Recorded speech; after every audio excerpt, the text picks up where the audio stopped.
10 अप्रैल 1912 को 10 अप्रैल 1912 को टाइटैनिक जहाज निकली थी। आई ससुरी 14 अप्रैल को जाके डूब गई। 14 अप्रैल को जाके डूब गए। बताइए, एक नए नए जाके डूब गए यहाँ पे जहाज। इसका नाम रखा गया था अनसिंकेबल, जो कभी डूब नहीं सकता है।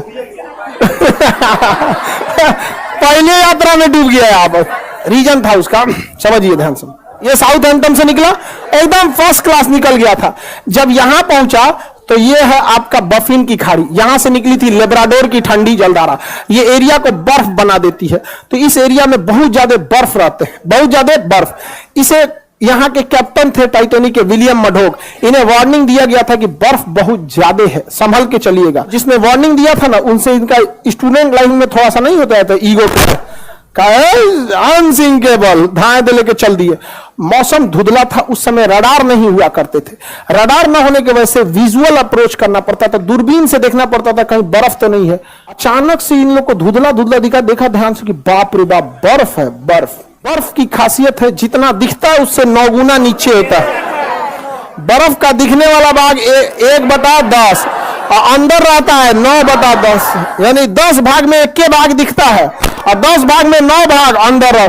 अब इनको ससुरा 3 मंजिला इतना बर्फ का चट्टान दिखा, 27 मंजिला नीचे होगा। और इस ससुरा तूने अभी वार्निंग दे रहा है कि टर्न मारो, टर्न मारो। टर्न मारते मारते मारते कितना इतना बड़ा आते इतना स्पीड में था कि टर्न मारा। और जब वो वार्निंग दिया तो कुछ देर बाद वहां सुना सब इंजन के पास शांति से घूम रहा था। अनसिंकेबल है हम यहाँ पे जाके लड़ा, अब पेंदिए फाड़ दिया उसका, पेंदी फाड़ दिया उसका। टाइटैनिक में हो गया सुराख। टाइटैनिक जहाज इतना जल्दी नहीं डूबेगी। कोई पानी वाली जहाज डूबने में कम से कम 7-8 घंटा लगाती है। एक वो कटोरा तो नहीं डुबा के देखिए ना टब में। दिक्कत क्या हुआ, तो डूबने लगा। ये कैप्टन को लग गया, विलियम मडोक को तो गया अनसिंकेबल, गलो अनसिंकेबल गया।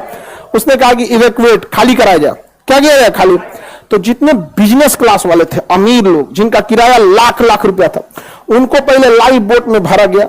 जिस लाइफ बोट की क्षमता 20 आदमी की थी, उसमें 2 आदमी को भेजा गया। 3 आदमी, अमीरों को दिक्कत ना हो। लेकिन हमेशा याद रखिएगा, रेडी फॉर वर्स्ट कंडीशन। जीवन में सफल होना है तो एक कंडीशन हमेशा याद रखिएगा। कुछ भी काम करने जाइए, अपने आप से कहिएगा रेडी फॉर वर्स्ट कंडीशन।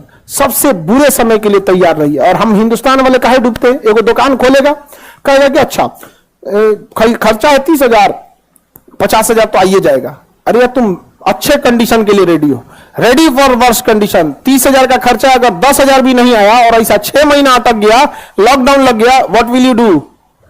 समझ में आ गया कि नहीं आ गया? रेडी फॉर वर्स्ट कंडीशन, हमेशा रेडी रहेगा। इसको लगा कि हम तो आराम से निकालिए देंगे, तब तक टाइटैनिक बीच में से टूट गया। अब तो डूबने की रफ्तार बढ़ गई। अब हो गया अफरा तफरी। अब बोट हो गई कम। शुरुआत में जिसकी बोट की कैपेसिटी थी 20 आदमी की, उसमें भेजा 5 आदमी, 2 आदमी। बाद में वो 20 आदमी वाले पे उतार दिया 50 आदमी, वो डूब गया। अब इतना तेजी से टाइटैनिक डूबने लगा कि लोग लाइफ जैकेट पहन के कूद गए। उसमें भी कोई दिक्कत नहीं होता। बर्फ था, -2 डिग्री टेम्परेचर था, टेम्परेचर ठंडी से मर गया सब। ऐसे पानी में कूद जाते लाइफ जैकेट पहन के तो कोई दिक्कत नहीं था। बड़ी मछलियां ऊपर नहीं आती हैं, बड़ी मछली नीचे अपना ताम झाम करते रहते हैं। वो बड़ी मछली ऊपर काहे आने वाली है? ऊपर ज्यादा कूदती है, डॉल्फिन, वेल मछली। तो वेल मछली हम लोग को खाइए नहीं पाएगी, उसका मुंह इतना बड़ा नहीं होता। घोटने वाला मुंह छोटा होता है, ऐसे मुंह बड़ा होता है। जैसे इतना लोग हैं, लोग ना इस लाइन का एक बार में खा जाएगी वो, लेकिन घोट नहीं पाएगी, इतना बड़का मुंह खोलती है। घोट, अब हम ही लोग हैं, इतना मुंह में भर लेते हैं, क्या हाथ घोट पड़ते हैं? अब भरने का तो भर लिया नहीं देखते कभी पानी पूरी वाला 3 को घुसा देता है मुंह में से, आदमी घूम जाता है, गुस्सा आराम से नहीं समझ रहा। तो आधा आदमी ठंडा मार दिया, 6 आदमी को बचाया जा सका, जबकि सबको बचाया जा सकता था। डूब गया अनसिंकेबल। जहाज का एक प्रोटोकॉल है कि अगर कोई जहाज डूब रहा होता है तो रॉकेट फ्लेयर छोड़ता है, रॉकेट छोड़ता है। मतलब वो सिग्नल है, रात में सिग्नल है, दिन में तो हॉर्न मारता है, और रात में सिग्नल। बगल से एक ब्राजील का जहाज गुजर रहा था, लगभग 80 से 100 किलोमीटर की दूरी पे था, गुजर रहा है। उसको लगा कि लोग पार्टी मना रहे हैं, रॉकेट छोड़ के पार्टी मना रहे हैं, छोड़ के चल दिया वहां। टाइटैनिक की कहानी खत्म। अभी एक आदमी टाइटैनिक को घूमने गए थे कि देखे कहां डूबल है, उनका भी पता नहीं चल रहा। अब पूरा फैमिली के साथ गया था, अरबपति था वो।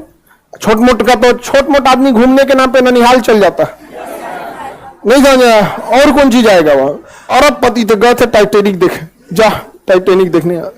बहुत खतरनाक है यहाँ पे टाइटैनिक जहाज, एक से एक रहता, कई जहाज गई। इसी में कोस्टा कॉन्कॉर्डिया एक जहाज था जो यहाँ पे था इंग्लैंड के पास, वो भी डूब गया। कोस्टा कॉन्कॉर्डिया बहुत बड़ा जहाज था, टाइटैनिक से भी बड़ा। अब उसमें जो डांसर थी ना, डांसर नचनिया, तो जो उसमें डांस कर रही थी, कैप्टन को पसंद आ गई। बस कैप्टन क्या किया ना, उस रास्ते में मोड़ लिया जहां पे गहराई कम थी। आई करी कि इधर चलिए ना, यहां तो अच्छा पहाड़ दिख रहा है, कितना बीच समुद्रों में कुछ दिखबे नहीं करता है, और उब जाइएगा। हवाई जहाज में हाइट पे जाने का उब जाए, कुछ नहीं दिख रहा है, इधर भी नीला, उधर उधर नीचे कुछ दिखबे नहीं करेगा, बादल आ चुका रहेगा, उब जाएगा। अरे यार क्या लेके चला है, अब उतार दो। शुरुआत में ठीक लगता है कि दिखता है, अरे घर, स्टेडियम, अरे बाप रे बाप, कटोरा कौन चीज है, तो फुटबॉल का मैदान है। समझ में आ गया कि नहीं आ गया अब यही से समझ में आता है। ज्यादा उड़ जाएगा, कुछ दिखबे नहीं करेगा। अब पानी वाली जहाज में भी किनारे रहिएगा, दिखेगा अरे मुंबई शहर, वो कौन सा है, और मुंबई वो पूना दिख रहा है क्या, ऐसे। अब बीचों में घुस जाएंगे तो कुछ नहीं, ऊपर आसमान, नीचे पानी, चारों ओर वही, कुछ पता नहीं चले। तो उस नचनिया के थोड़ा मोड़ लो, तो साइड में ले गया। साइड में गहराई कम होता, ले आके पेदिया लड़ा दिया, अब पेदिया फट गया, जहाज हो गई, पलट गई।